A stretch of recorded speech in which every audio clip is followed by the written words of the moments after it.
Arrest అయ్యాడని ప్రచారం జరిగిన వైసీపీ నేత ఆ పార్టీ సోషల్ మీడియా కార్యకర్త వైఎస్ భారతి పిఏ వర్రా రవీందర్ రెడ్డి నిన్న పులివెందులలో జగన్ వద్ద కనిపించారు. పులివెందుల వచ్చిన జగన్ ను కలిసేందుకు పార్టీ కార్యకర్తలు పెద్ద ఎత్తున క్యాంపు కార్యాలయానికి తరలివచ్చారు. రవీందర్ రెడ్డి మధ్యాహ్నం నుంచి రాత్రి వరకు అక్కడే ఉన్నారు. వైసీపీ అధికారంలో ఉండగా రవీందర్ రెడ్డి గత 2-3 ఏళ్లుగా టీడీపీని ఆ పార్టీ నేతలను టార్గెట్ గా చేసుకుని అసత్య పోస్టులతో సోషల్ మీడియాను ముంచెత్తుతున్నారు.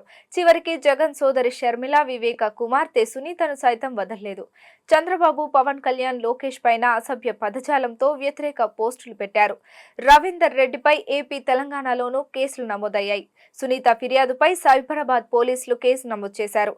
షర్మిల కూడా ఆయనపై ఫిర్యాదు చేశారు. ప్రస్తుత మంత్రి వంగలపూడి అనితపై 2 ఏళ్ల క్రితం అసభ్య పదజాలంతో సోషల్ మీడియాలో పోస్టులు పెట్టారు.